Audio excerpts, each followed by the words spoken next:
ইবাদত ফরজ হওয়ার জন্য কয়েকটা শর্ত। আমরা কেন শর্তগুলো আলোচনা করছি?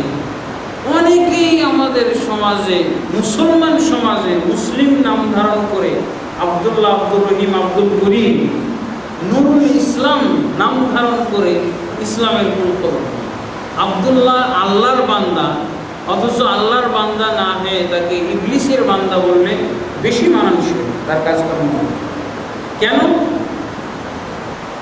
ইবাদত যে ফরজ, এই ফরজ হওয়ার কয়েকটা শর্ত আছে। এই শর্তগুলো পাওয়া গেলেই ইবাদত ফরজ, আর যদি শর্ত না পাওয়া যায় তাহলে ইবাদত ফরজ। দেখা যাক আমরা শর্ত মাফিক আছি কিনা। 1 নম্বর শর্ত হলো ইবাদত ফরজের জন্য মুসলিম হতে হবে, ইসলাম কবুলকারী হইতে হবে। যদি আমি ইসলাম গ্রহণ করে থাকি তাহলে আমার উপরে ইবাদত করা ফরজ। এই 5টা ফরজ মানা, বা অবস্থা বিশেষে 3টা ফরজ মানা, অবস্থা বিশেষে 5টা ফরজ মানা একেবারেই অবশ্য কর্তব্য। এখন আমি যে ফরজ মানতেছি না, আল্লাহর ইবাদত করতেছি না, নামাজ একটা ফরজ, আমি মানি না, তাহলে কি আমার ভিতরে এই শর্ত না? আমি মুসলমান নই, মুসলমান নই। কি কারণে আমি নামাজ পড়ি না? এই নামাজ যে একটা কম্পালসারি ইবাদত, এই ইবাদত ওই ব্যক্তির উপরে ফরজ নয় যে মুসলমান নয়। তাহলে এবার আমি নিজের উপরে জরিপ করে দেখি, আমি যে ইবাদত করি না, নামাজ পড়ি না, তা আমি কি এই শর্তের মধ্যে পড়েছি নাকি যে আমি মুসলিম না? ইবাদতের প্রথম শর্ত হলো মুসলিম হতে হবে। মুসলিম যেই হবে তাকেই ইবাদত করতে হবে। আর ওই ব্যক্তি ইবাদত থেকে, এই ফরজগুলো থেকে রেহাই পাবে যে মুসলিম নয়, যে মুসলমান নয়, সেই ইবাদত থেকে, এই কম্পালসারি কাজগুলো থেকে রেহাই পাবে। এবার আপনি চিন্তা করেন, মুসলমান না মুসলমান নয়। ইবাদত ফরজ হওয়ার দ্বিতীয় কারণ, দ্বিতীয় শর্ত হলো বালেগ হতে হবে। যদি বালেগ না হয়, নাবালেগ হয়, তাহলে ইবাদত ফরজ না। আচ্ছা, আপনি যে নামাজ পড়েন না, 40 বছর বয়স, আপনি কোন ফাঁক ফকর দিয়ে পালিয়ে থাকছেন? আপনি কি শিশু নাকি? শিশুর উপরে নামাজ ফরজ নয়। শিশু নামাজ না পড়লে কিছু হয় না। তারপরও শিশুকেও যাতে বালেগ হয়ে যাওয়ার পর কোনো ক্রমেই ইবাদত থেকে সে পিছিয়ে না থাকে, যার জন্য ইসলাম এমন ব্যবস্থা নিয়েছে যে শিশু অবস্থাতেই তাকে অভ্যস্ত করিয়ে দেওয়া হয়। ফরজ নয়, অথচ শিশুকে 5 ওয়াক্ত নামাজি বানানোর ব্যবস্থা করেছে ইসলাম। 7 বছর বয়সে আদেশ, 10 বছর পূর্ণ হবে তখন তাকে লাঠি দিয়ে প্রহার করতে হবে। তাহলে অবশ্যই নামাজি হবে। আর এই সময় তো শাসন মানে 7 বছর আর 10 বছর বয়সেই তো শাসন মানে, তা আমরা এই সময় শাসন করি না। আচ্ছা, এবার বলেন, নিজের উপরে জরিপ চালান। আপনি যে ইবাদতে নাই, ইবাদত করছেন না, নামাজ পড়ছেন না, রোজা রাখছেন না, তাহলে কি আপনি শিশু হলে নামাজ ফরজ নয়, ইবাদত ফরজ নাই। কাফির হলে, অমুসলিম হলে, হিন্দু হলে, বৌদ্ধ হলে, খ্রিস্টান হলে, ইহুদি হলে ইবাদত ফরজ। তাহলে আপনি কোন যুক্তিতে ইবাদত থেকে পিছিয়ে আসেন? এগুলো মেলার দরকার। আরেকটা কারণ হলো, পাগল হলে ইবাদত ফরজ। পাগল, রাস্তাঘাটে পাগল আমরা চিনি তো, আরেকটু চিনি নি ভালো করে, তাহলে বুঝবো। তাহলে আমি পাগল থেকে সরে আসার চেষ্টা করি। ইসলাম বলছে কি, পাগল হলে ইবাদত ফরজ। তা আপনি কোনটা? পাগল নাকি?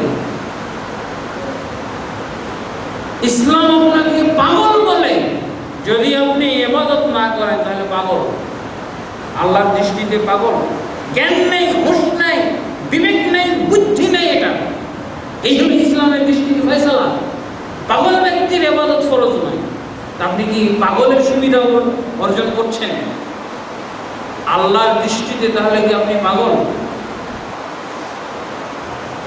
পাগল ব্যক্তির উপরে ইবাদত ফরজ। কোন অজুহাতে তাহলে আমরা ইবাদত থেকে পিছিয়ে থাকছি? আর একটা হলো, যে ব্যক্তি সক্ষম নয়, ইবাদতে সক্ষম নয়, এই সক্ষমতার ব্যাখ্যা আছে। ইবাদত বিশেষে সক্ষম, হজের ক্ষেত্রে সক্ষমতা কি? টাকা পয়সা থাকতে হবে, লাখ লাখ টাকা আছে, মক্কা মদিনা যাবে আসবে। নামাজের ক্ষেত্রে সক্ষমতা কি? নামাজের ক্ষেত্রে সক্ষমতার মাপকাঠি হলো আপনার হাত কাটা গেছে, দুইটাই হাত নাই, দুখান পাই নাই, দুই পাই নাই, কিডনি একটা নাই, চোখ দুইটাই নাই, কান দুইটাই কাটা হয়েছে, নাকটাও কাটা, জিহ্বাও নাই, কিন্তু আপনার জ্ঞান আছে। এটাই হলো সক্ষমতা। নামাজের ক্ষেত্রে সক্ষমতা হলো কি? আপনি বুঝতেছেন। আপনার যদি বুদ্ধি বিবেক জ্ঞান থাকে, জ্ঞান লোক, ওই যে পাগল পাগল হয়ে যাননি, এখনো বুঝতেছেন, এখনো বুঝতেছেন, এটাই আপনার সক্ষমতা। নামাজের ক্ষেত্রে সক্ষমতার মাপকাঠি হলো এটা, সক্ষম হইতে হবে। হজের ক্ষেত্রে সক্ষম, লাখ লাখ টাকা থাকতে হবে। যাকাতের ক্ষেত্রে সক্ষম, আপনার নেশাবের মালিক হতে হবে, কমপক্ষে 7.5 ভরি স্বর্ণ, 52.5 তোলা রূপার মালিক হবেন আপনি। 1 বছর আপনার এই মালিকানা স্থিতি থাকে। এই হল যাকাতের ক্ষেত্রে সক্ষমতা। আর নামাজের ক্ষেত্রে সক্ষমতা দেখেছেন?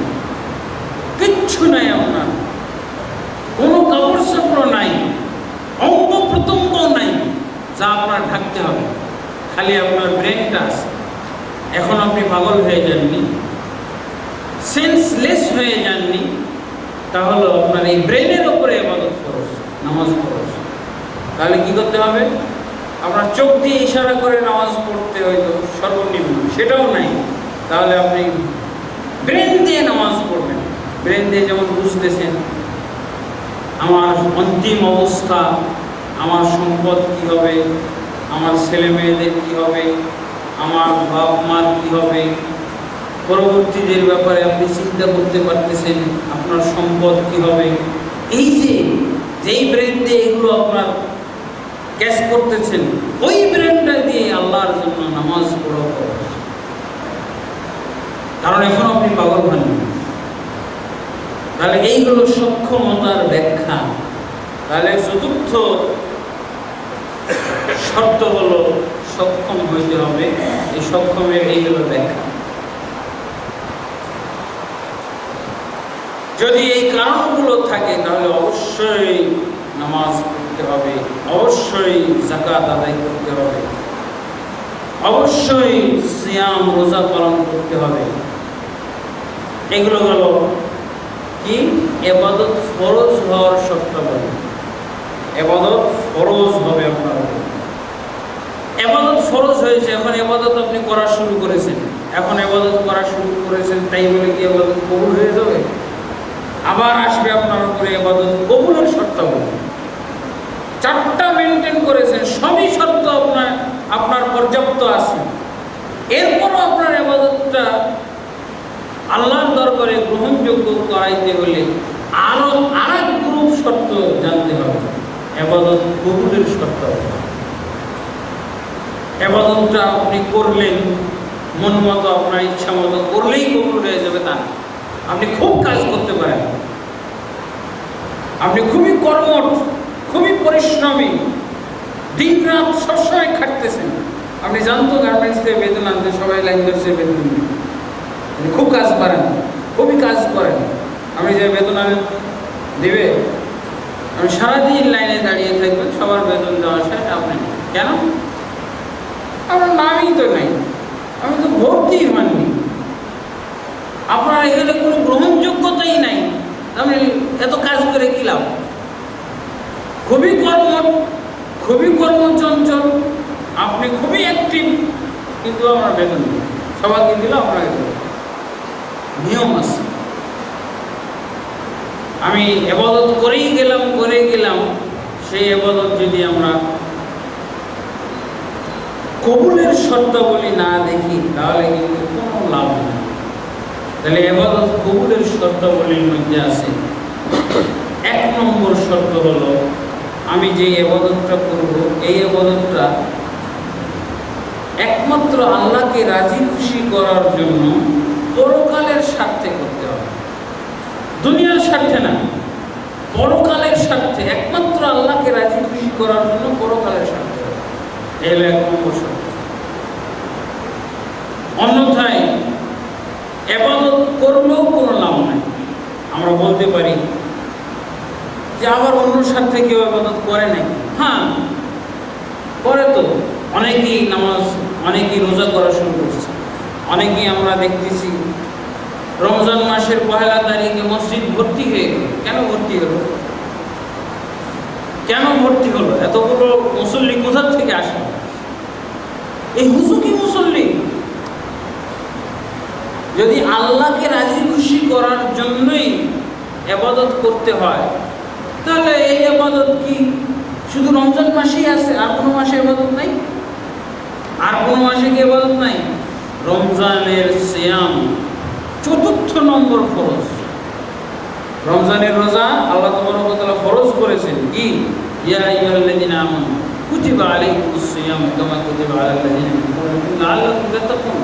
হে ঈমানদারগণ, তোমাদের উপরে রোজা ফরজ করে দেওয়া হয়েছে, যেমনভাবে তোমাদের পূর্ববর্তীদের উপরে ফরজ করা হয়েছে, যাতে তোমরা তাকওয়া অর্জন করতে পারো। তাহলে রোজা ফরজ করে দেওয়া হয়েছে, আমাকে জানতে হবে রোজা কয় নম্বর ফরজ।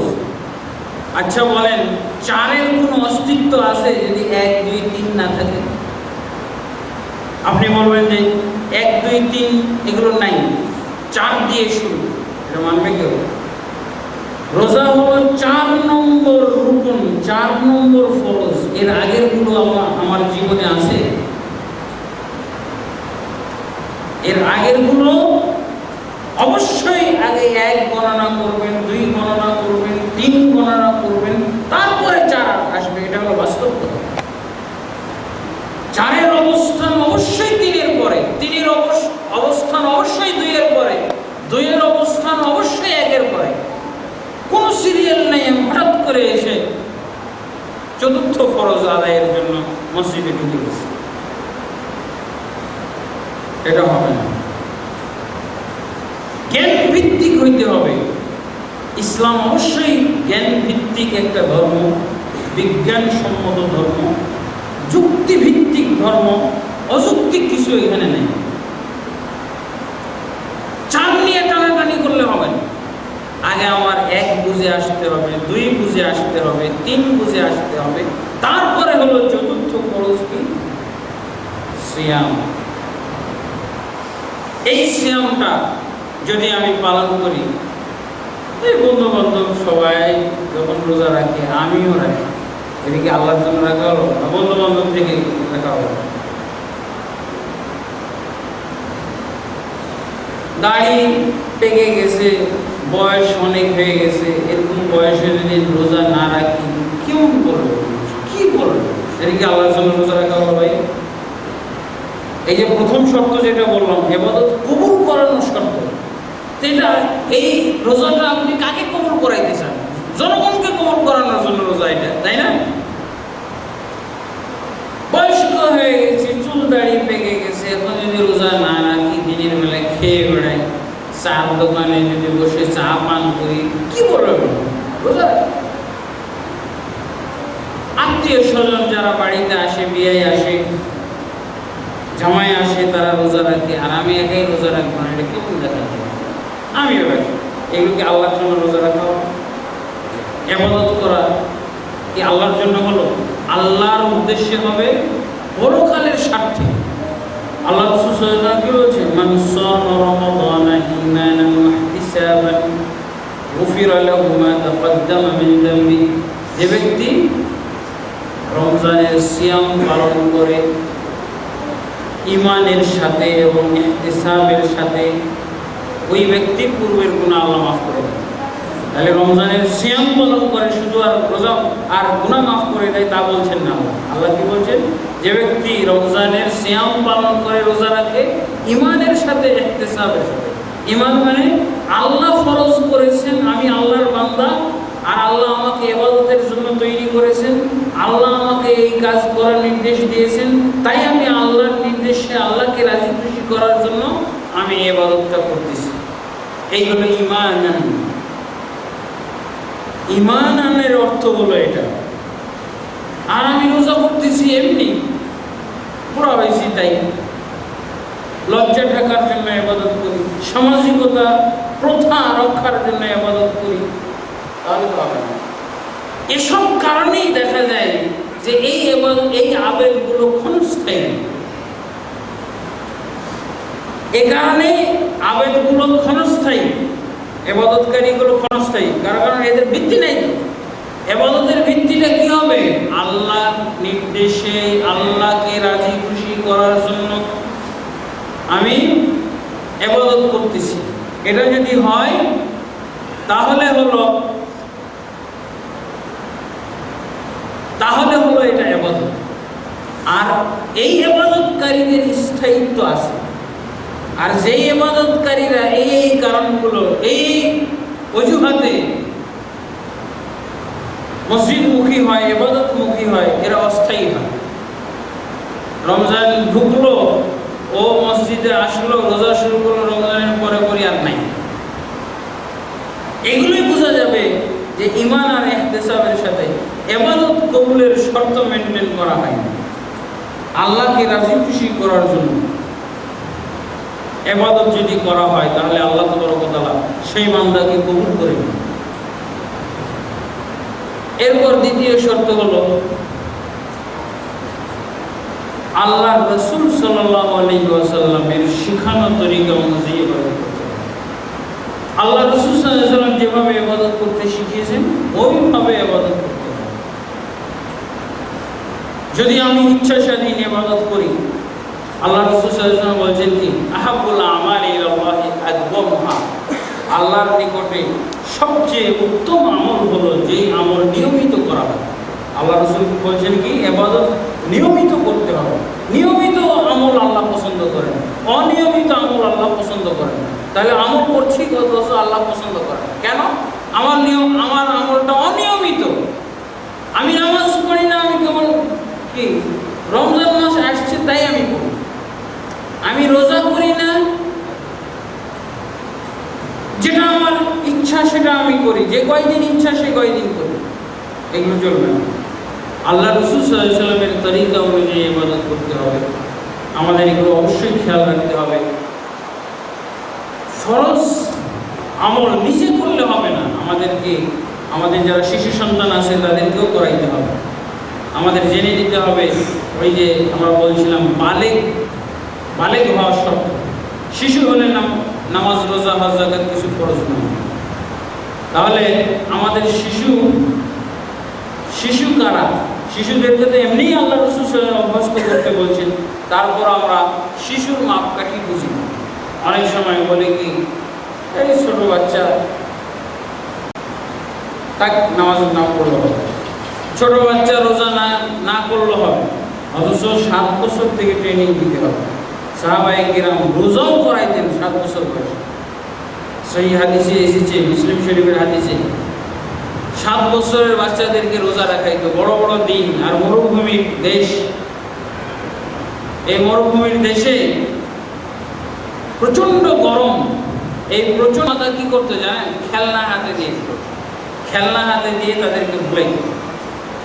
অথচ আমরা 20 বছর বয়সের মেয়ে, 20 বছর বয়সের ছেলে, যুবক বলছি ছোট বাচ্চা থাক, নামাজ পড়া লাগবে না, ছোট বাচ্চা থাক, রোজা রাখতে স্বাস্থ্য নষ্ট হয়ে যাবে।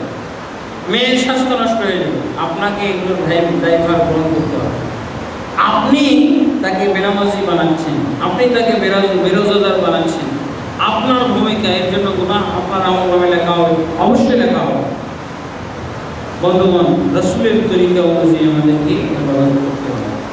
আরেকটা হলো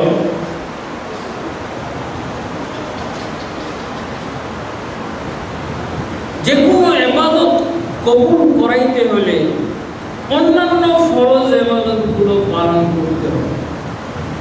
আমি রোজা নামক একটা ইবাদত পালন করা শুরু করেছি, তাই না? রোজা নামক ইবাদত যদি আমি আল্লাহর কাছে গ্রহণযোগ্য করাইতে চাই, আল্লাহর কাছে গৃহীত হোক এটা চাই, তাহলে এর জন্য শর্ত হলো নামাজও পড়তে হবে। অন্যান্য যে ফরজগুলো আমার উপরে চেপে আছে, আমার যদি মাল থাকে যাকাতও আদায় করতে হবে। আমার উপরে যদি হজ ফরজ হয়ে থাকে, আমার যদি মাল থেকে থাকে, হজও আমাকে করতে হবে। একটা ইবাদত কবুলের জন্য অন্য ইবাদত যদি ফরজ হয়ে থাকে সেগুলো পালন করতে হবে। কেন? তার কারণ হলো আল্লাহ রাসূল সাল্লাল্লাহু আলাইহি ওয়াসাল্লাম বলছেন,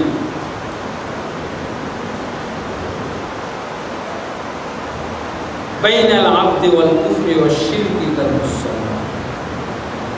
আল্লাহর বান্দা এবং কাফের মুশরিকের মধ্যে পার্থক্য হলো নামাজ। ফামান তারাকা ফাকাদ কাফার, যে ব্যক্তি নামাজ ছেড়ে দিল সে কাফের হয়ে গেল। তাহলে বলেন, আমি রোজা করতেছি কিন্তু নামাজ পড়ি, রোজা করতেছি কিন্তু নামাজ পড়ি না, তাহলে হবে? আরেকটা হাদিস শুনেন, আউয়ালু মা ইউহাসাবু বিহিল আবদু ইয়াওমাল কিয়ামাহ আস-সালাহ। কিয়ামতের দিন সর্বপ্রথম হিসাব শুরু হবে নামাজ দিয়ে।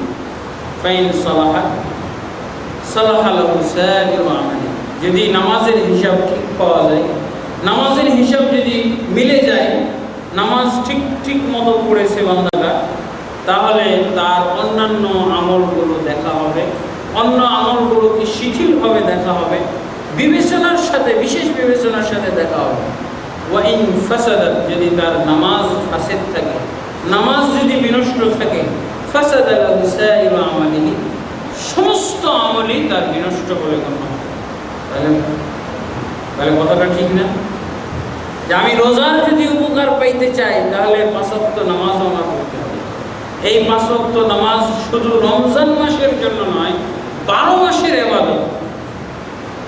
কেউ যদি মনে করে থাকে, কেউ যদি মনে মনে এরকম পোষণ করে থাকে যে রমজানের 1 তারিখ আসলেই আমি নামাজ ধরবো, রোজাও করবো, আর রমজান শেষ ঈদের দিন থেকে নামাজও পড়বো না আর কিছু করবো না, এরকম যদি কারো মনে থাকে রমজানের শুরুতে, তাহলে রমজানের 1 তারিখ থেকে শেষ তারিখ পর্যন্ত তার বিন্দুমাত্র আমল কবুল হবে। কারো যদি মাথায় এরকম থাকে যে রমজান আসুক, রমজান আসলে 1 তারিখ থেকে নামাজও পড়বো, রোজাও করবো, আর রমজান বিদায় হওয়ার পর আর করবো, এরকম দেখা যায় অনেকের জীবনে। কেউ যদি এরকম মন মানসিকতা নিয়ে রমজানে প্রবেশ করে, আল্লাহর কসম করে বলতেছি, বিন্দুমাত্র ইবাদত আমল তার আমলনামায় লেখা হবে। কেউ যদি তওবা করে ঢুকতে পারে যে অতীতে আমি নামাজ পড়ি নাই, অতীতে রোজা করি নাই, অতীতে আমি ইসলামের কর্ম করি নাই, আমি রমজান আসতেছে, এই রমজানের 1 তারিখ থেকে আমি নিয়মিতভাবে নামাজ পড়বো, আর কখনো ছাড়বো না, জীবনে যতদিন বেঁচে থাকবো আর কখনো নামাজ ছাড়বো না, কখনো রোজা ছাড়বো না, এই অঙ্গীকার নিয়ে যদি কেউ রোজা শুরু করে, তাহলে এইগুলো গণ্য হবে, খাতায় উঠবে। আর আগের থেকেই, রমজানের আগের থেকেই বাজেট শুরু, রমজানের 1 তারিখ থেকেই রোজা যেমন ধরছি, নামাজও পড়বো, রমজানের শেষ আর নামাজও শেষ, এরকম যদি হয়ে থাকে, তাহলে 1 তারিখ থেকে তার আমলের কোন রকমের থাকে না, বরং এগুলো গুনাহ। ইসলামে এগুলো কোনো সিস্টেম নেই, এরকম চুক্তিভিত্তিক কোনো ইবাদতের সিস্টেম নেই। এই ইবাদত হলো 12 মাসের ইবাদত, এই ইবাদত হলো দৈনন্দিনের ইবাদত, এই ইবাদত হলো দিন রাতের ইবাদত, অবশ্যই পালন করতে হবে। বলেন, এমনি ভাবে যত কথা দুনিয়াতে আপনারা শুনেছেন এই পর্যন্ত,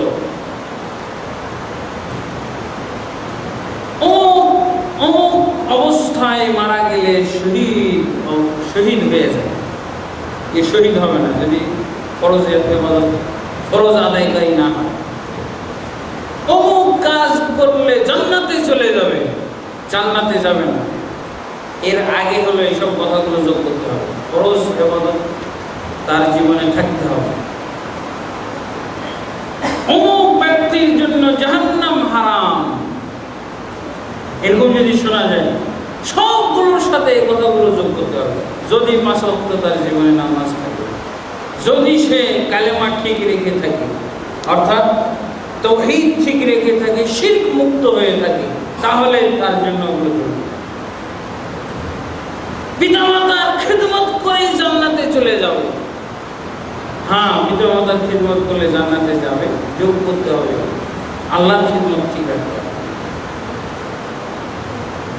এই জন্য বলছি 5 ওয়াক্ত নামাজ যে কোনো একটা ফরজ ইবাদত, ইসলামের রুকন, সেটা যদি আল্লাহর দরবারে গ্রহণযোগ্য করতে হয়, তাহলে তার মানে ওই আমলগুলোর মূল্যায়ন হবে, সেই আমলগুলো ধর্তব্য হবে, সেই আমলগুলো গ্রহণ করা হবে। আর যেই ইবাদতকারীর জীবনে নামাজ নেই, ওই ব্যক্তির সমস্ত আমল পণ্ড দেখাই হবে না। ওই তার যদি নামাজ নষ্ট থাকে, নামাজ যদি না থাকে জীবনে, তাহলে সমস্ত আমল তার বরবাদ, দেখাই হবে না বলে। তাহলে আমার কষ্ট করে যে রোজা করতেছি কি হবে? অনেকেই রোজা করে, সে কি রোজার প্রস্তুতি, খুব রোজা করবে। এক লোক বলতেছে যে ভাই আজকে রোজা কয়দিন গেল, আর একজন বলতেছে কয়দিন, আবার এই হিসাব নিকাশ করো, আল্লাহ রোজা করবো, রোজা করবো, গণনা কি আবার? দেখছেন রোজার খেলা। একজন আর একজনকে জিজ্ঞেস করতেছে আমার সামনে, বলছে ভাই আজকে কয় রোজা হলো? আরে কয় রোজা এগুলো গণনা করবি? আল্লাহর জন্য রোজা করতেছি, বাস কোনো গণনায় বেড়ে যাবো খালি। দেখছেন ইখলাসের যোগ। আমি ওকে বললাম যে ভাই আপনি তো রোজা ভালোই করেন, নামাজ কি করেন, সময় পাই না, তাহলে তো বেকার। এই গণনা ছাড়া রোজা বেহিসাব রোজা করে যাবে, কিন্তু ওর জীবনে নামাজ নেই, এই রোজার কোনো মূল্য নেই। তারপরে আল্লাহ তাআলা কি বলছেন? ফাওয়াইলুল লিল মুশরিকিন আল্লাযীনা লা ইউতুনা যাকাত। ধ্বংস হলো ওই মুশরিকদের জন্য যারা যাকাত আদায় করে।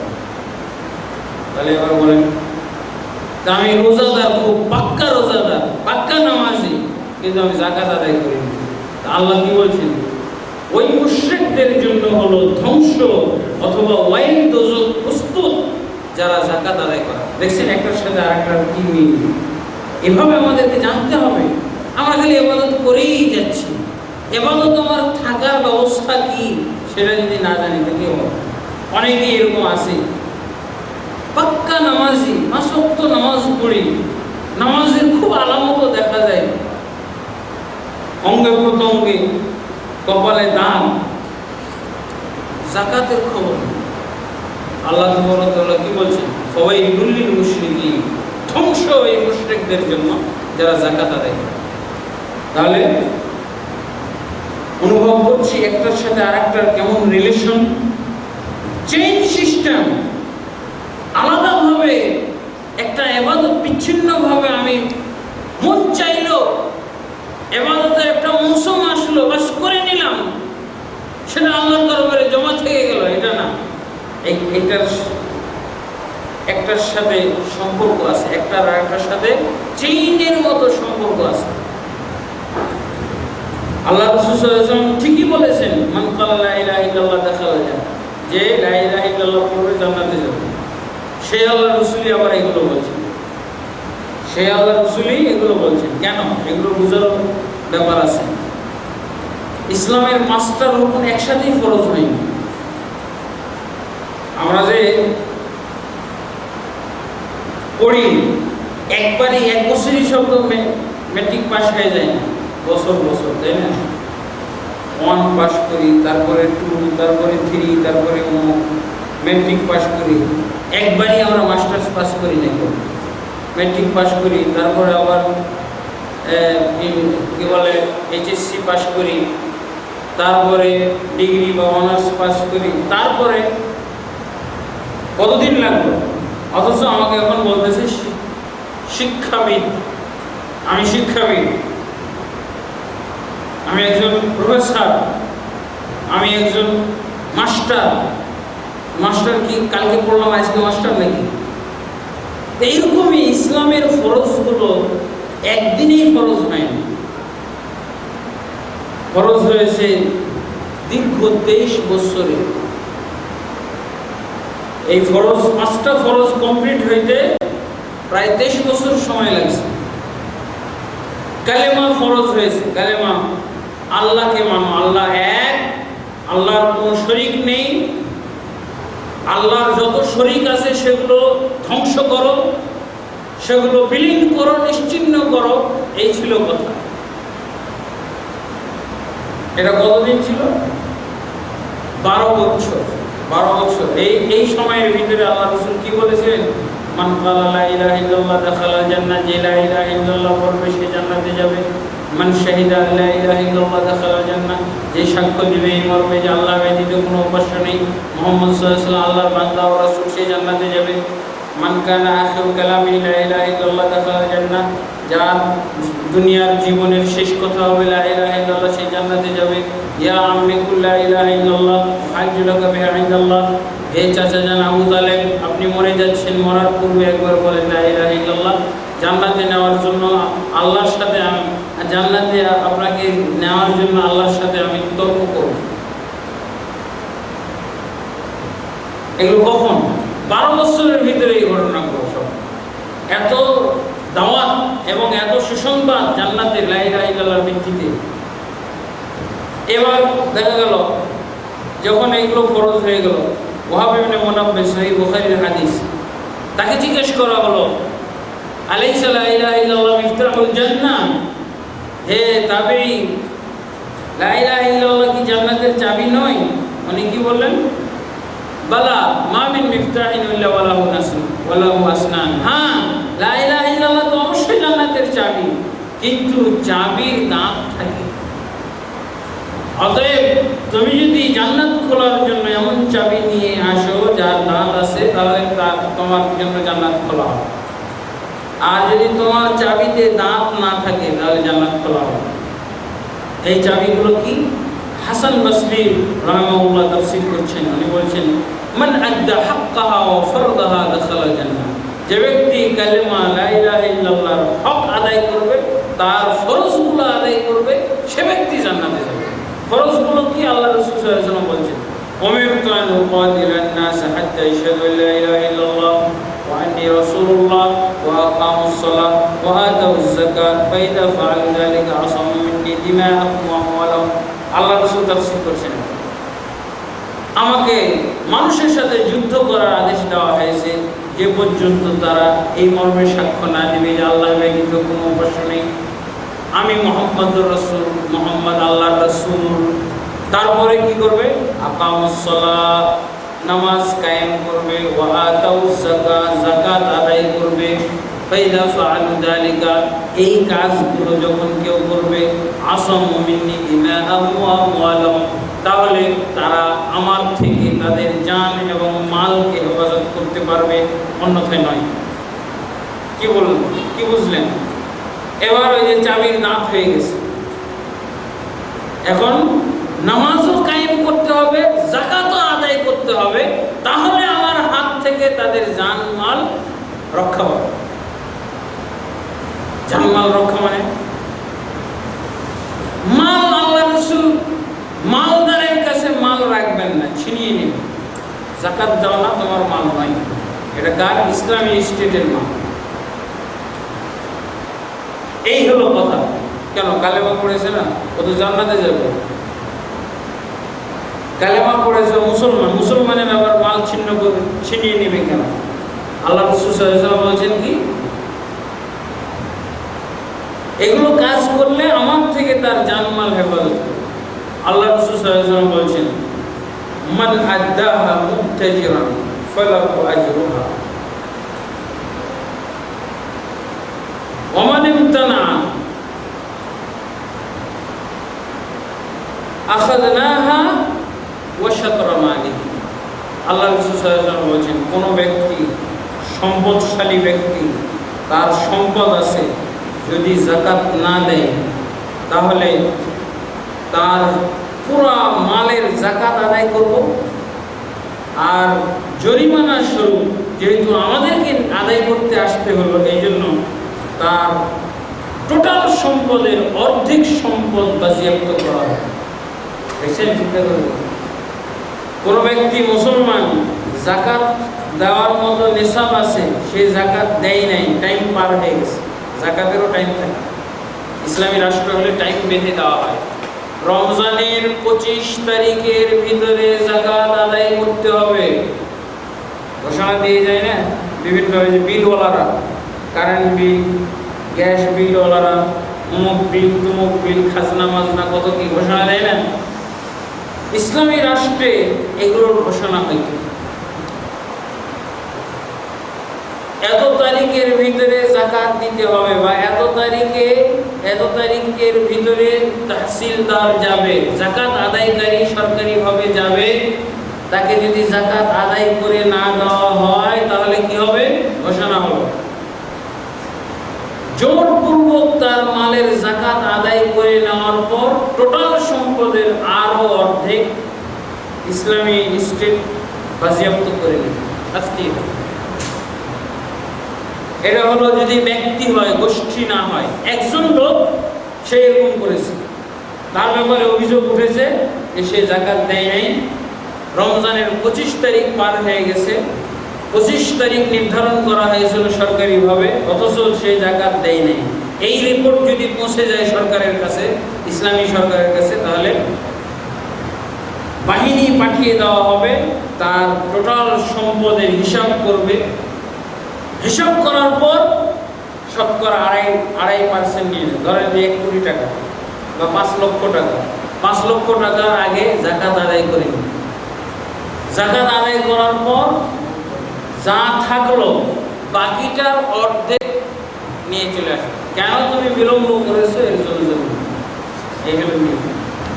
আর যদি যাকাত অনাদায়কারী লোকগুলো যদি একটা দল হয়, ধরেন যে মাউসাইদবাসী, উত্তরখানবাসী, এরা সবাই একমত হয়েছে অমুক হুজুরের নেতৃত্বে যাকাত লাগবে, যাকাত লাগবে না, এরকম যদি হয় তাহলে ইসলামী রাষ্ট্রের দায়িত্ব হলো এদের বিরুদ্ধে সেনাবাহিনী প্রস্তুত করে যুদ্ধের জন্য পাঠাইতে হবে। এদেরকে বন্দী করে নিয়ে যাওয়া এবং এদের নারীদেরকে বন্দী করে কৃতদাসীতে পরিণত করানো। চিন্তা করে দেখেছে, এই হলো কম্পালসারি যাকে বলা হয়। কম্পালসারি সাবজেক্টে ফেল করলে আপনি মেট্রিক ফেল, আর ইসলামে কম্পালসারিতে ফেল করলে কি হয় জানেন, দুনিয়ার থেকে ফেল। এই হলো আবু বকর রাদিয়াল্লাহু আনহু খলিফা হওয়ার পর সর্বপ্রথম যুদ্ধ হয়েছিল এরকম লোকদের সাথে।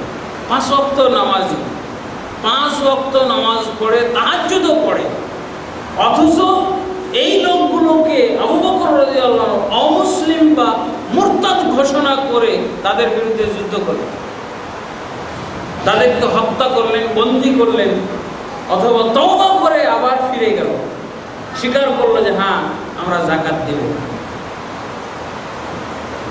এই জন্য একজন ইসলামী মনীষী লিখেছেন, কিতাব লিখেছেন, রিদ্দাতুন ওয়ালা আবা বকরিন লাহা। আহারে আমাদের সমাজ মুরতাদে ভর্তি হয়ে গেছে, কিন্তু এই মুরতাদদেরকে শাস্তি দেওয়ার আবু বকরটা নাই। উনি বলতে চেয়েছেন আবু বকর যাকাত অনাদায়কারী মুসলমান দেখেই এত ক্ষিপ্ত হয়েছিল, যদি উনি দেখতেন যে নামাজ অনাদায়কারী মুসলমানও আছে, নামাজ অনাদায়কারী মুসলমান দেখতে পায়নি, যাকাত অনাদায়কারী লোকদেরকে দেখেছিলেন, তাই উনি এদেরকে কাফের গণ্য করে একেবারে যুদ্ধের জন্য বাহিনী প্রস্তুত করে চড়াও হয়েছিলেন, যুদ্ধ করেছিলেন, হত্যা করেছিলেন, বন্দী তাদের নারীদেরকে কৃতদাসীতে পরিণত করেছেন। এই হলো অবস্থা, চিন্তা করে দেখছেন। এই জন্য উনি লেখক লিখেছেন যে আমাদের সমাজে তো যাকাত অনাদায়কারী তো দূরের কথা, বেনামাজি ভর্তি, বেনামাজি। ওনার যুদ্ধ যে আরো কত করা হতো আল্লাহ ভালো জানে। তাকে কিছু কিছু সাহাবী বলছিলেন ওই আগের কথাগুলো, হে খলিফা আবু বকর, আপনি কি বলছেন? আপনি কেন যুদ্ধ করবেন? এরা তো লা ইলাহা ইল্লাল্লাহ বলে, আল্লাহর জিকির আজকার করে, আল্লাহর কাছে দোয়া করে, 5 ওয়াক্ত নামাজ পড়ে, তাহাজ্জুদ পড়ে, রোজা করে, হজ করে, শুধু যাকাতটাই তারা দিবে না বলছে, এর জন্য যুদ্ধ? আল্লাহ রাসূল বলেছেন যে লা ইলাহা ইল্লাল্লাহ বলে জান্নাতে যাবে। আবু বকর ওই হাদিস শুনিয়ে দিলেন, কেন তুমি এই হাদিস পড়ো নাই আল্লাহ রাসূলের? আল্লাহ রাসূল যেখানে বললেন যে আমাকে আদেশ দেওয়া হয়েছে যুদ্ধ করার জন্য ওই লোকদের সাথে যারা কালেমা পাঠ করার পর নামাজ না পড়বে এবং যাকাত আদায় না করবে, তুমি এটা বুঝো নাই? এই হাদিস তো আল্লাহ রাসূলই বলেছে। শুনে রেখো ওমর, ওরা যাকাত আদায় তো দূরের কথা, যাকাতের পশুর সাথে যে রশিটা দেওয়া হইতো আল্লাহ রাসূলের যুগে, গলায় রশি থাকে না, রশি ধরে টেনে নিয়ে যাও, আল্লাহ রাসূলের যুগে পশু যাকাত হিসেবে 20টা গরু হলে একটা গরু দিয়ে দিতে হয়, 40টা ছাগল হলে একটা ছাগল যাকাত দিয়ে দিতে হয়। এই হলো সিস্টেম। 5টা উট হলে যাকাত দিতে হয়, এই হলো সিস্টেম। তাহলে এই যে গরু, এই যে যাকাতের পশুটা যে নিয়ে যাবে, রশি দিয়ে বেঁধে নিয়ে যাবে না। আবু বকর রাদিয়াল্লাহু বলছেন, ওয়াল্লাহি লাউ মানাউনি ইকারান লাকাতালতুহুম আলাইহি। আবু ওমর, শুনে রেখো, ওই যাকাতের পশু আদায় তো দূরের কথা, তারা যদি ওই রশিটা না দেয়, যাকাতের জন্য গরুটা দিয়েছে, রশি দিতে চাই না, বলছে রশি তোমাদের রশি নিয়ে এসে বেঁধে নিয়ে যাও, এটাও যদি বলে যুদ্ধ হবে। এই রশিটাও যদি না নেয় তাহলে যুদ্ধ হবে। এর জন্য তার ইসলামের ঘাটতি আছে। এই হলো কম্পালসারির মূল্য। আমি খালি ব্যাংকিংয়ের কম্পালসারি সাবজেক্ট বুঝি, ইসলামের কম্পালসারি বুঝছেন কেমন? রশিটাও যদি তারা দিতে অসম্মত হয়, যুদ্ধ চলবে যতক্ষণ ওই রশিটাও বের করে না দিবে, রশিও দিতে হবে। এরকম ছিল ইসলাম, এরকম ইসলাম। এই জন্য এরকম স্পিরিট ছিল। কাফেরদের বিরুদ্ধে এই ইসলামের মানটাও ওরকম ছিল। এই জন্য ইসলাম দেখে, মুসলমান দেখে কাফেররা থরথর করে কাঁপত। কেন? যারা আল্লাহর ইসলামকে এভাবে বুঝেছে, এভাবে পালন করেছে, আল্লাহ তাদের একেবারে গভীর সাথী হয়ে গেছে, নিবিড় সঙ্গী হয়ে গেছে।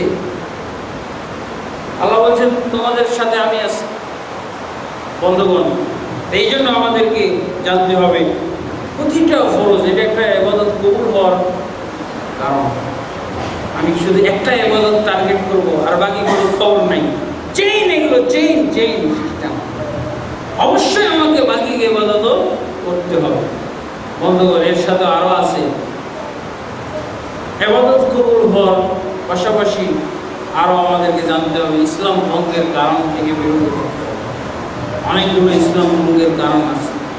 আমার যদি ইসলাম ভঙ্গই হয়ে থাকে তাহলে আমি ইবাদত করে তো লাভ নেই।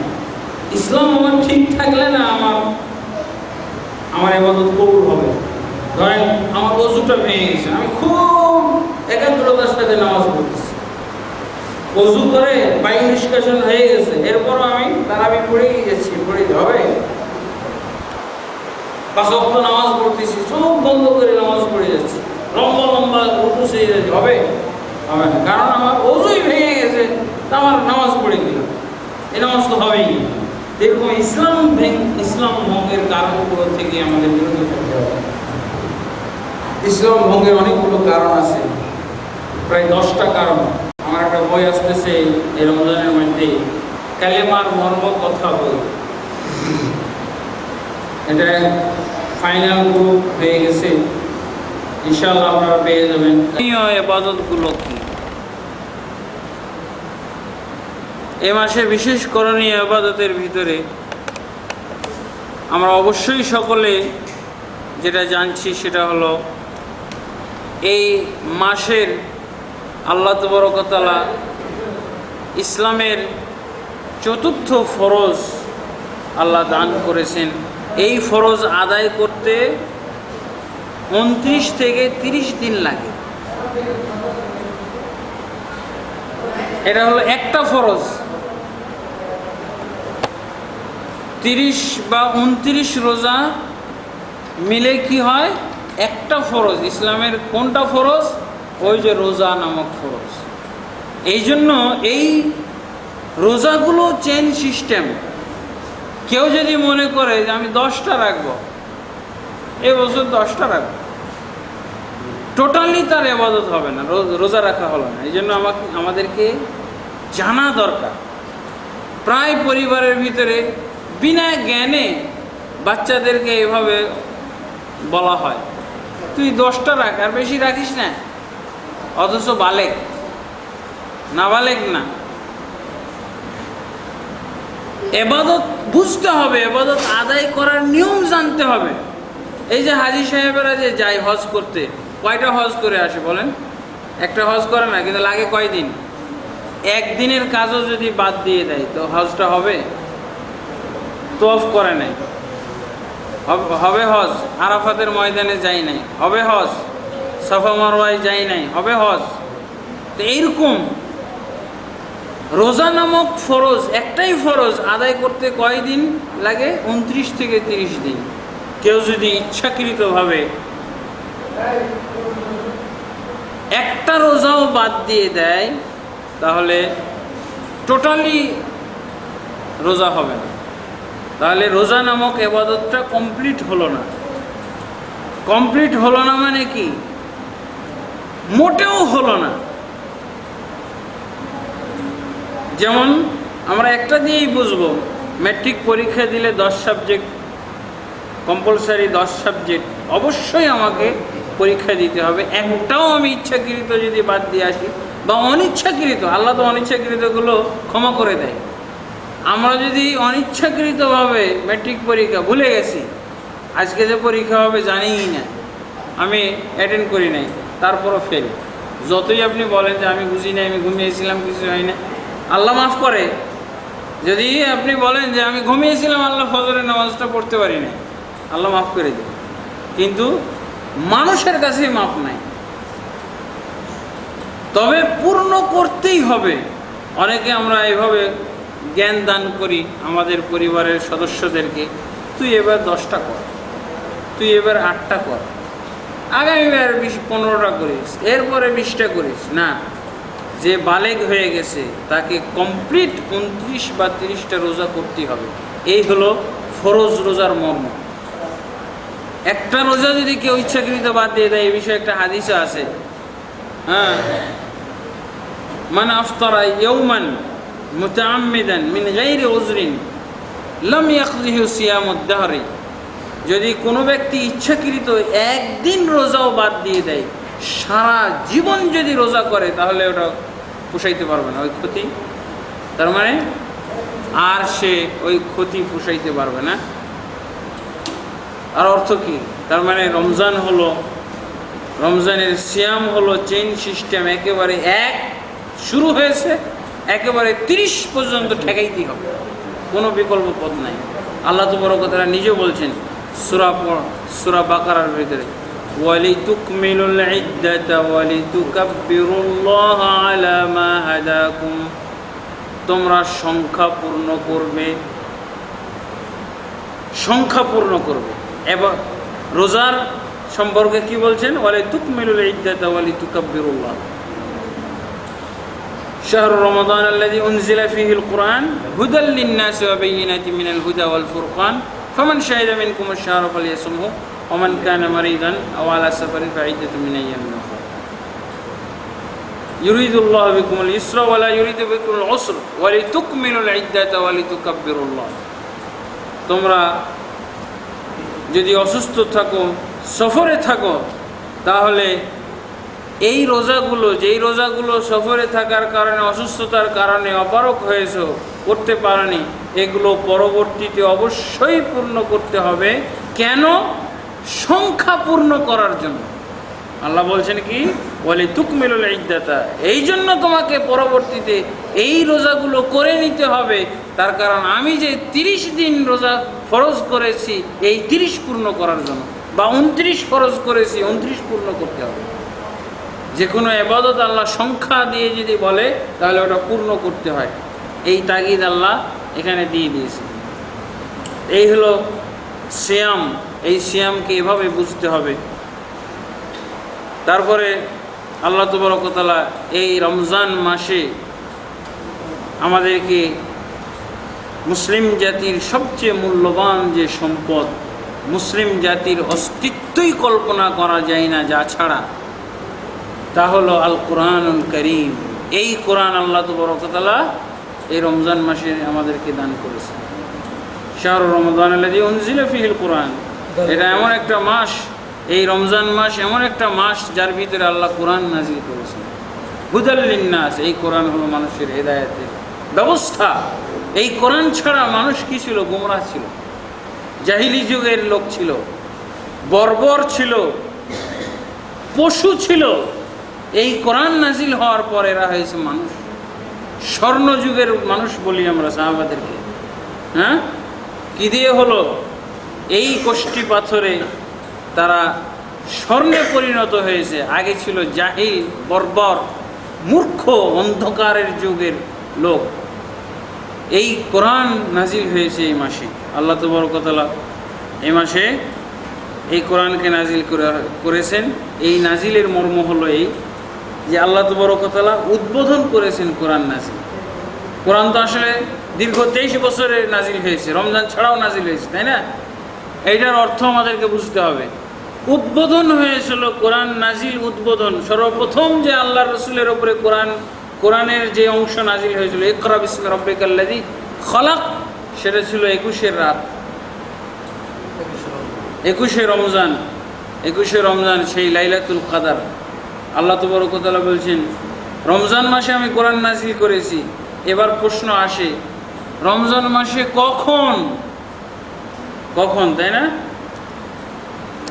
আল্লাহ তাবারক ওয়া তাআলা এখন রাতে না দিনে, এটার জবাব দিয়েছেন সূরা দুখানের আয়াতে, ইন্না আনজালনাহু ফি লাইলাতিন মুবারাকা, আমি কোরআনকে নাজিল করেছি একটা বরকতপূর্ণ রাতে। এবার আরেকটা প্রশ্ন আসতে পারে, সেই বরকতপূর্ণ রাত কোনটা? অনেক তো রাত রমজানে, 29 রাত, 30 রাত। আল্লাহ সেটার জবাব দিয়েছেন সূরা কদর নাজিল করে, ইন্না আনজালনাহু ফি লাইলাতিল কদর, আমি একে নাজিল করেছি লাইলাতুল কদরে। দেখছেন, কোরআন একটা আরেকটার চেইন সিস্টেমে ব্যাখ্যা করে। অথচ আমাদের সমাজে শবে বরাতে আমরা শুনে এসেছি কোরআন নাজিল হয়েছে শবে বরাতের রাত্রে, নাকি? নাউজুবিল্লাহ। হ্যাঁ, শবে বরাতের রাত্রে কোরআন নাজিল হয় কিভাবে? যেখানে আল্লাহ স্পষ্ট বলছেন কোরআন নাজিল করা হয়েছে রমজান মাসে। বন্ধুগণ, তো এই রমজানের যে সিয়াম পালন করব, এই সিয়াম কাকে বলে? সিয়াম বলা হয় হুয়াল ইমসাকু আনিল মুফাত্তিরাতি মিন তুলুইল ফজরি ইলা গুরুবিশ শামসি মা'আন নিয়া। ইবনে হাজার রাহমাতুল্লাহ আলাইহি এর সংজ্ঞা দিয়েছেন, রোজা ভঙ্গের কারণগুলো থেকে সুবহে সাদেক থেকে আরম্ভ করে সূর্যাস্ত পর্যন্ত ইবাদতের নিয়তে বিরত থাকার নাম হলো রোজা। সুবহে সাদেক থেকে শুরু করে সূর্যাস্ত পর্যন্ত রোজা ভঙ্গের কারণগুলো থেকে বিরত থাকার নাম হলো রোজা। তো রোজা ভঙ্গের কারণ কি?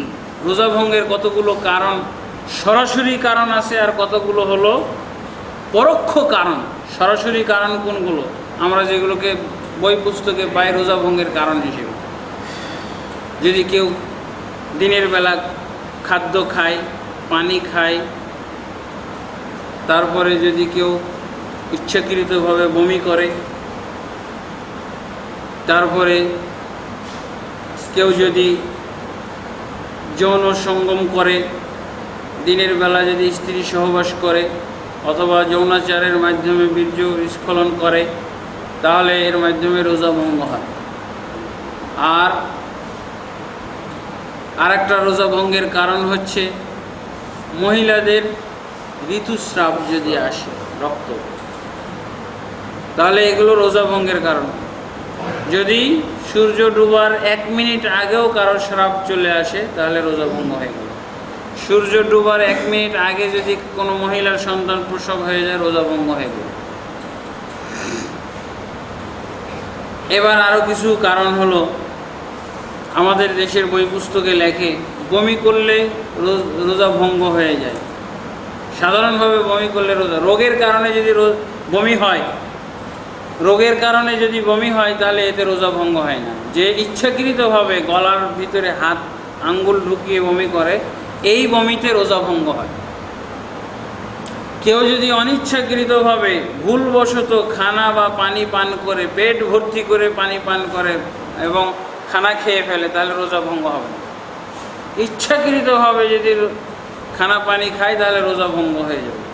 অথবা খানা পানির সমপর্যায়ের কোনো বিষয় যদি হয়, স্যালাইন লাগাই দিছি, আমি খাই নাই, নাক দিয়ে পাইপ ঢুকাই দিছি, মুখ দিয়ে কিছু খাই নাই, আমার পাকস্থলিতে তো চলে গেল, তাই না, এতে শক্তি পাবো না আমি, রোজা ভঙ্গ হয়ে যাবে। স্যালাইনের মাধ্যমে রোজা ভঙ্গ হবে, নাক দিয়ে যদি পাইপ দিয়ে কিছু খাওয়াই তাহলে রোজা ভঙ্গ হয়ে যাবে।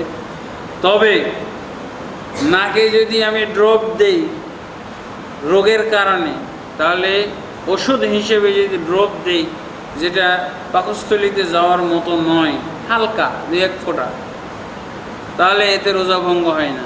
চোখে যদি ড্রপ দেওয়া হয়, যদি গলাতে এর স্বাদও অনুভব করে, তিতা তিতা অনুভব হয়, তাহলে রোজা ভঙ্গ হয় না।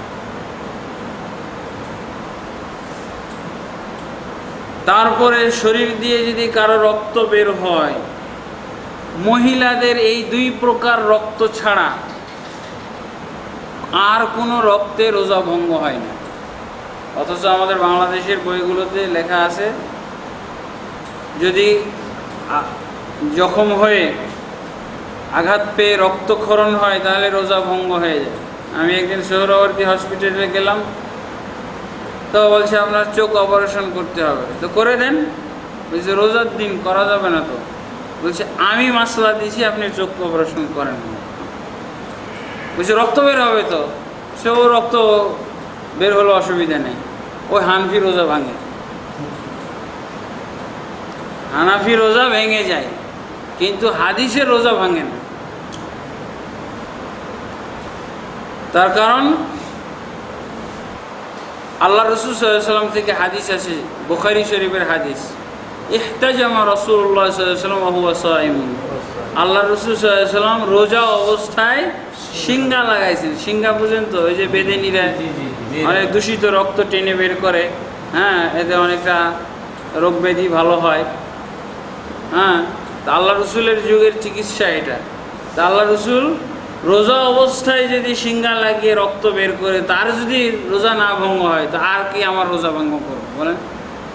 তাহলে রোজা ভঙ্গের কারণ নয়। বই পুস্তকে যেটা লেখে এটা ভুল লেখে। হ্যাঁ, একটা হাদিস অবশ্য আছে, এটা বুখারীর হাদিস, আর অন্যগুলো এই নিম্ন স্তরের একটা সহিহ হাদিস আছে। উঁচু স্তরের সহিহ হাদিস হলো বুখারীর হাদিস, আর নিচু স্তরের সহিহ হাদিস হলো এই যে সুনান আবু দাউদ, তিরমিজি, নাসাই, এগুলোর হাদিস হলো। 2 হাদিস যদি টক্কর লাগে তাহলে সহিহ বুখারীর হাদিস হলো প্রাধান্যযোগ্য, আমলযোগ্য।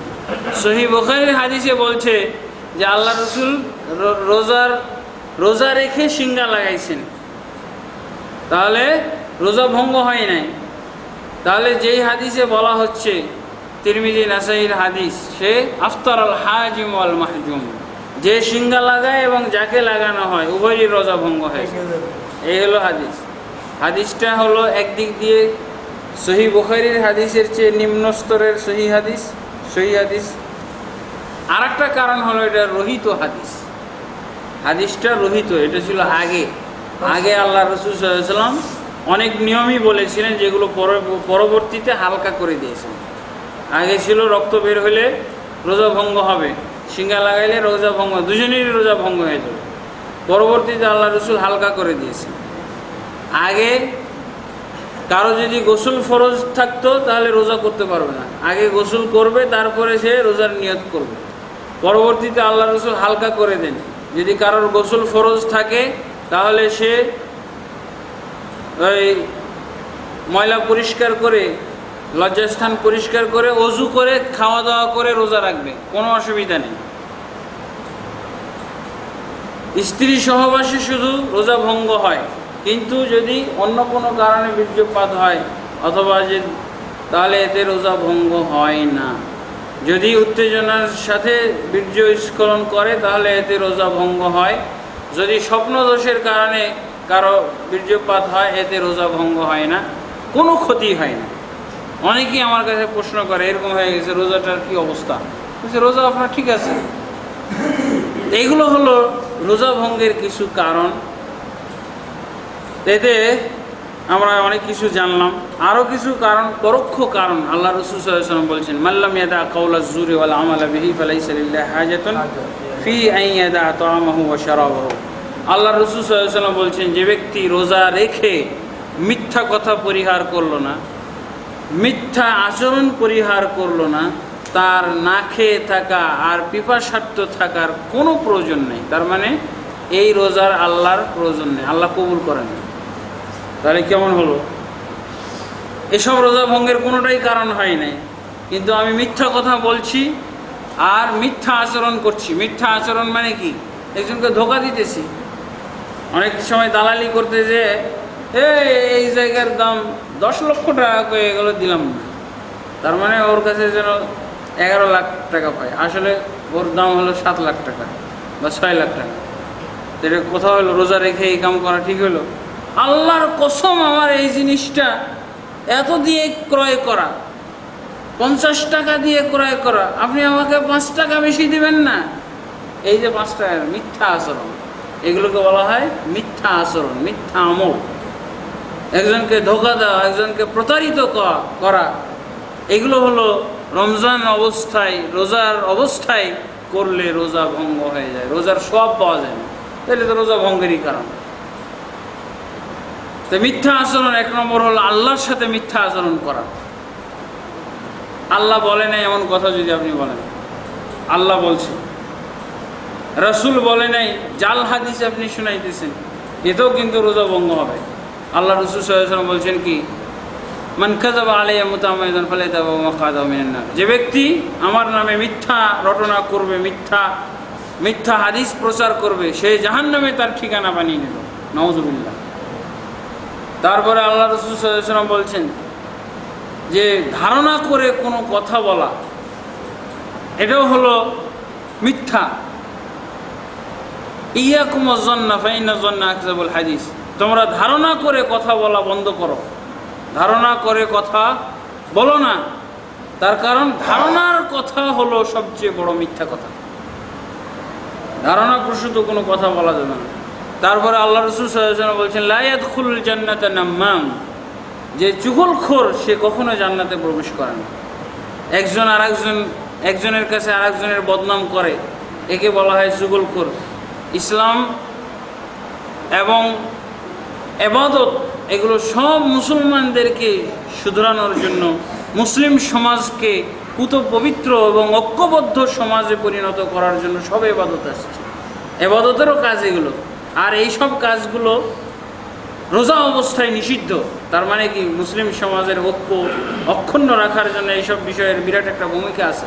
আপনি দেখবেন মিথ্যা রটনা করেছেন, একজনের বিরুদ্ধে মিথ্যা কথা বলেছেন, একজনের বিরুদ্ধে খারাপ ধারণা করেছেন, ধারণা প্রসূত কথা বলেছেন, দেখবেন গণ্ডগোল লেগে গেছে, সমাজে ফাটল লেগে গেছে, মারামারি কাটাকাটি ফাটাফাটি লেগে গেছে। এইগুলো বন্ধ করতে হবে। আল্লাহ রাসূল সাল্লাল্লাহু আলাইহি ওয়াসাল্লাম বলছেন, রুব্বা সায়িমিন লাইসা লাহু মিন সিয়ামিহি হাজ্জুন ইল্লাল জু' ওয়াল আতাশ। অনেক রোজাদার রোজা রাখে, কিন্তু এই রোজার থেকে শুধু ক্ষুধা আর পিপাসায় উপহার পায়, আর কিচ্ছু পায় না।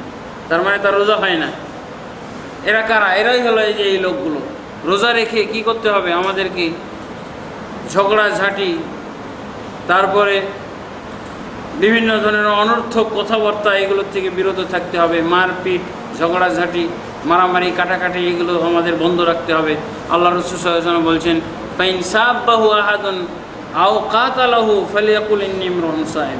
যদি কেউ তাকে গালি দেয়, যদি তাকে কেউ মারতে আসে, তাহলে সেই জন্য বলে আমি ভাই রোজাদার, আমি তোমার সাথে মারামারি করতে যাব না, তোমার সাথে তোমাকে আমি গালাগালি করতে পারবো না।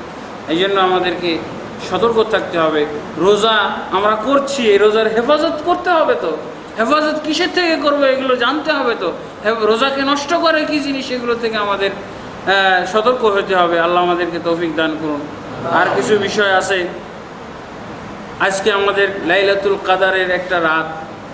লাইলাতুল কাদার সম্পর্কে আল্লাহ রাসূল সাল্লাল্লাহু আলাইহি ওয়াসাল্লাম বলছেন, ইলতামিসুহা ফিল আশরিল আওয়াখিরি মিন রমাদান, তোমরা শেষ দশকের ভিতরে লাইলাতুল কাদারকে খুঁজো। যেই লাইলাতুল কাদার সম্পর্কে আল্লাহ বলছেন, খায়রুম মিন আলফি শাহর, 1000 মাসের ইবাদতের চেয়ে উত্তম হলো এক রাতের ইবাদত। আল্লাহ আমাদের সকলকে এই রাতের ফজিলত অর্জন করার তৌফিক দান করুন।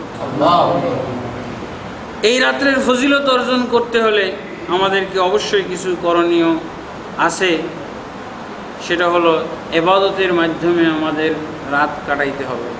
ইবাদত বলতে সর্বপ্রথম সালাতুল লাইল, কিয়ামুল লাইল যেটাকে বলা হয়, আমাদের সমাজে তারাবিহ নামে পরিচিত আরেকটা নাম। এই কিয়ামুল লাইলের ভিতরে আমার রাত যাপন করতে হবে, কোরআন তেলাওয়াত করতে হবে, দোয়া করতে হবে, জিকির আজকার করতে হবে। এবং আল্লাহ রাসূল সাল্লাল্লাহু আলাইহি ওয়াসাল্লাম এই রাত্রে দীর্ঘ করে নামাজ পড়তেন। দীর্ঘ নামাজ। আমরা অনেক সময় বলে থাকি সারা রাত আমি নামাজ পড়বো, আমার তো কোরআনই মুখস্থ নাই, যা মুখস্থ আছে এই দিয়ে তো 10 মিনিটে শেষ হয়ে যায়। হ্যাঁ, তো এই জন্য আমাদেরকে কোরআন ব্যালেন্স বাড়াইতে হবে, আরও বেশি বেশি মুখস্থ করতে হবে। তারপর আরেকটা ব্যবস্থা আছে, সেটা হলো কি, কোরআন দেখে দেখেও পড়া যায়। কিয়ামুল লাইলের ক্ষেত্রে কোরআন দেখে দেখে পড়া যায়। সহিহ বুখারীর হাদিস, আয়েশা রাদিয়াল্লাহু আনহা এবং তার সাথে আরও কিছু মহিলা, তারা একজন ইমামের পিছনে নামাজ পড়তো। ইমামটা ছিল কি, কৃতদাস, যাকওয়ান তার নাম, সহিহ বুখারীতে আছে। এই যাকওয়ান নামক কৃতদাসের পিছনে তারা নামাজ পড়তো। আয়েশা রাদিয়াল্লাহু আনহার মতো মহিলা, আল্লাহ রসুলের স্ত্রী, তারা পড়তো কি, যাকওয়ান নামক একজন কৃতদাসের পিছনে সে কোরআন দেখে দেখে নামাজ পড়াইতো। এই জন্য দেখে দেখে নামাজ পড়াও যায়। দীর্ঘক্ষণ নামাজ পড়তে চাইলে দেখে দেখেও পড়া যায়, তবে ফরজ নামাজ নয়। শুধুমাত্র এই কিয়ামুল লাইলের নামাজের ব্যাপারে বলা আছে। এই কিয়ামুল লাইলের ক্ষেত্রে আমরা এটা করতে পারি। রুকু সিজদা লম্বা লম্বা হবে। আল্লাহ রাসূল সাল্লাল্লাহু আলাইহি ওয়াসাল্লাম বলছেন, আফজালুস সালাতি তুলুল কিয়াম, সবচেয়ে উত্তম নামাজ হলো দীর্ঘক্ষণ দাঁড়িয়ে যেই নামাজ পড়া হয়। এই জন্যই তো নামাজের নাম হলো কিয়ামুল লাইল, রাত্রের দাঁড়ানো। কিয়ামুল লাইল মানে রাত্রের দাঁড়ানো, মানে দীর্ঘক্ষণ দাঁড়িয়ে এই নামাজ পড়া হয়। এই জন্য এই নামাজকে বলা হয়। আমাদের সমাজে যেই সমাজে 20 রাকাত নামাজের জন্য পাড়াপাড়ি করা হয়, এই নামাজ দীর্ঘক্ষণ দাঁড়ানো নামাজ নয়, এই নামাজ উত্তম নামাজ নয়। অবশ্যই আমাদের এই লাইলাতুল কাদারে কিয়ামুল লাইলের আদব রক্ষা করে আমাদেরকে নামাজ পড়তে হবে। রুকু সিজদা লম্বা লম্বা করতে হবে, কেরাত লম্বা করতে হবে। তারপরে মাঝে মধ্যে আমাদেরকে এই রাত্রে বিশেষ একটা দোয়া আছে, এই দোয়াটা আওড়াইতে থাকতে হবে। আল্লাহুম্মা ইন্নাকা আফুওয়ান তুহিব্বুল আফওয়া ফাআফু আন্নি। সবাই আপনারা বলেন, আল্লাহুম্মা ইন্নাকা আফুওয়ান তুহিব্বুল আফওয়া ফাআফু আন্নি। আল্লাহুম্মা ইন্নাকা আফুওয়ান তুহিব্বুল আফওয়া ফাআফু আন্নি। আল্লাহুম্মা ইন্নাকা আফুওয়ান তুহিব্বুল আফওয়া ফাআফু আন্নি। তারপরে এই শেষ দশকে আরও বিশেষ আমাদের আমল হলো ইতিকাফ করা। আলহামদুলিল্লাহ, সব মসজিদেই ইতিকাফ কেউ না কেউ করে। ইতিকাফ হলো সুন্নাতে মুআক্কাদা। ইতিকাফের অর্থ হলো মসজিদে নিজেকে আবদ্ধ করে ফেলা। মসজিদে নিজেকে আবদ্ধ করার অর্থ হলো যে কয়দিনের নিয়তে আপনি মসজিদে ঢুকেছেন, 10 দিনের, শেষ দশকে আল্লাহ রাসূল সাল্লাল্লাহু আলাইহি ওয়াসাল্লাম ইতিকাফ করতেন। এই ইতিকাফের বিশেষ একটা গুণ হলো, বিশেষ একটা সুবিধা হলো যে এই ইতিকাফ যারা করে তাদের জন্য লাইলাতুল কাদার পাওয়া খুবই সহজ। লাইলাতুল কাদার হাতের নাগালে এসে যাওয়ার মতো। আল্লাহ তৌফিক দান করুন।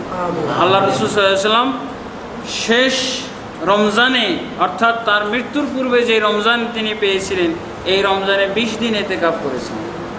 এতেকাফ যদি করতে হয় তাহলে এই এতেকাফের নিয়মও আমাদেরকে মানতে হবে। নিয়ত করা আর মসজিদে অবস্থান করা, মসজিদের বাইরে ঘোরাফেরা না করা, এই দুইটাই হলো এতেকাফের রুকুন। কি? নিয়ত করা আর মসজিদে অবস্থান করা। অনর্থক ঘোরাঘুরি করা চলবে না, মসজিদে বসে থাকা, মসজিদে শুয়ে থাকাটাও এতেকাফ। কেন জানেন? আপনি মসজিদে যে শুয়ে আছেন কমপক্ষে অনেক পাপপঙ্কিলতার পরিবেশ থেকে বেঁচে আছেন। বাইরে থাকলে হয়তো 5-10 জনের সাথে গল্প লাগাই দিছে, অমুক অমুক অমুক এরকম, অমুক সেই, অমুক বদ, অমুক ভালো, এগুলো চলবে, তাই না?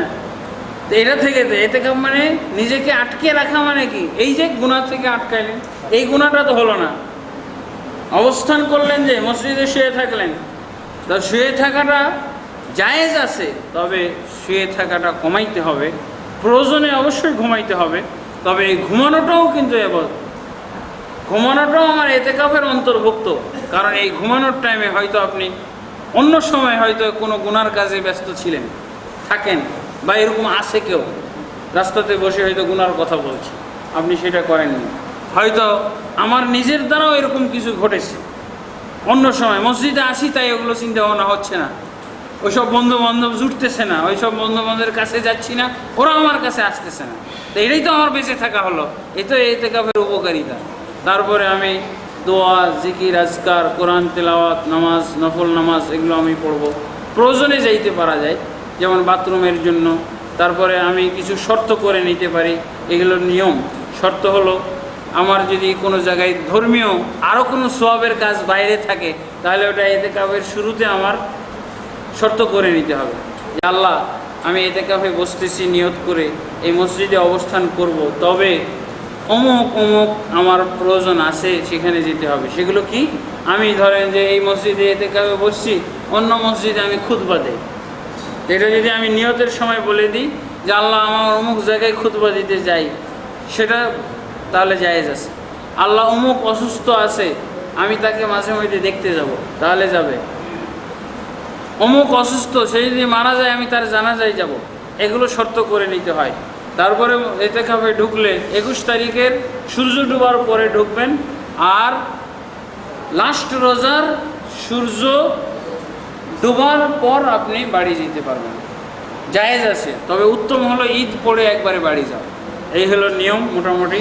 আল্লাহ আমাদেরকে এই এতেকাফের সুযোগ দান করুন। আর এই এতেকাফ পুরো 10 দিনই যে হইতে হবে তা না। অনেকেই মনে করে যে 21 তারিখে আমি এতেকাফে বসতে পারি নাই, সুযোগ হারিয়ে গেল। আপনি 4 দিন এতেকাফ করেন, আপনি 5 দিন এতেকাফ করেন, আপনি 3 দিন এতেকাফ করেন, সেটাও সুযোগ আছে। যে বেশি ব্যস্ত, 1 দিন এতেকাফ করুন ধরেন, তাও জায়েজ আছে, এটার জন্য কোনো নির্ধারিত টাইম নেই। ওমর ইবনে খাত্তাব রাদিয়াল্লাহু আনহু আল্লাহ রসুলের কাছে এসে বলছে, ইয়া রাসূলুল্লাহ, আমি, সহিহ বুখারীর হাদিস, আমি একটা রাত্র মসজিদুল হারামে এতেকাফ করব নিয়ত করেছিলাম, মান্নত করেছিলাম, কি করব আমি?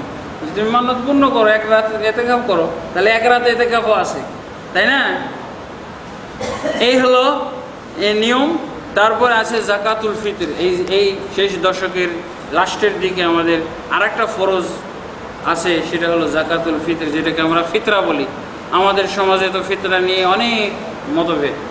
আমাদের দেশে ইসলামী ফাউন্ডেশন 100 টাকা, 45 টাকা, কত রকম। যারা হাদিস মানে না, তাদের দেখেন দোদুল্যমান অবস্থা, অস্থির অবস্থা, স্থায়িত্ব নেই, এই একটা ওই একটা। আসলে আমরা দেশীয় ইসলামে এগুলো করি, তো আমাদের মানতে হবে নবীর ইসলাম। নবীর ইসলাম সুন্দর, 100 খাদ্যদ্রব্য দিতে হবে।